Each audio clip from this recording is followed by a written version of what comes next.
আসসালামু আলাইকুম। আজকে আপনাদের সাথে ভুয়াপুর উপজেলা আওয়ামী লীগের এক সিনিয়র নেতার বিষয়ে কথা বলবো। আমি তার ছবি আগে আপনাদের দেখাই। এই যে দেখেন, এই যে গোল চিহ্ন দেখছেন, আরও আছে, এই যে দেখেন, এই যে গোল মার্ক করা যে উনি, এই যে তার আওয়ামী লীগের মিছিলের ছবি, তার এই যে আওয়ামী লীগের বিভিন্ন প্রোগ্রামের ছবি।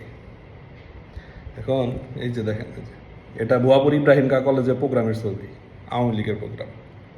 তো তার 2 দিন আগে আরেকটা ছবি দেখাই। এই যে দেখেন ছবিটা, এটা হচ্ছে বিএনপির প্রোগ্রামের ছবি। এই যে দেখেন, এই যে টিক দেওয়া আছে, দেখছেন? আপনাদের আগে যেটা দেখাইলাম সেটা হলো আওয়ামী লীগের প্রোগ্রামের ছবি, আর পরে যে 2টা ছবি দেখাইলাম এই ছবি 2টা হচ্ছে বিএনপির প্রোগ্রামের ছবি।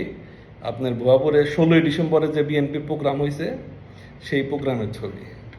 এখন এই শান্তশিষ্ট ভদ্রবিশিষ্ট এই লেজ কাটা শিয়ালের নাম হচ্ছে আপনার হাসান কমিশনার।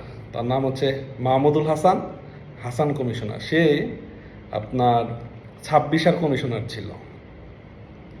তো কমিশনার পদ তো জনপ্রতিনিধি, কিন্তু তার আওয়ামী লীগের পদ আছে। তার আওয়ামী লীগের পদ হচ্ছে সে ভুয়াপুর উপজেলা আওয়ামী লীগের সাংগঠনিক সম্পাদক। সাংগঠনিক সম্পাদক তার আরেকটা পদ আছে, সে এই আওয়ামী লীগের প্রভাব খাটাইয়া সে বিআরডিবির চেয়ারম্যান হয়েছিল। ভুয়াপুর যে বিআরডিবি, সে বিআরডিবির চেয়ারম্যান হয়েছিল সে। তো আমার এখন এই ভুয়াপুর উপজেলা আওয়ামী লীগের যারা নেতৃবৃন্দ, যারা উপজেলা আওয়ামী লীগের পূর্ণাঙ্গ কমিটি করেছিলেন, তাদের কাছে প্রশ্ন যে এইরকম একটা লোকরে আপনারা কিভাবে উপজেলা আওয়ামী লীগের সাংগঠনিক সম্পাদক বানাইলেন? উপজেলা আওয়ামী লীগের সাংগঠনিক সম্পাদক তো বিশাল কিছু।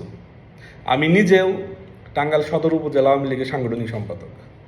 তা আমি জানি যে এই পদটা নিতে গেলে কত কষ্ট করতে হয়। তো এইরকম একটা লোকরে কিভাবে এই উপজেলা আওয়ামী লীগের সাংগঠনিক সম্পাদক আপনারা বানাইলেন? তো ভুয়াপুর উপজেলা যারা নিরীহ আওয়ামী লীগ আছে, ছাত্রলীগ আছে, যুবলীগ আছে, যারা এই 17 মাসে বিভিন্ন নির্যাতনের শিকার, জেল খাটছে, জুলুম খাটছে, বা এখনও যারা জেলে রয়েছে, বা যারা পলাতক আছে বিভিন্ন জায়গায়, তাদের কাছে আমার প্রশ্ন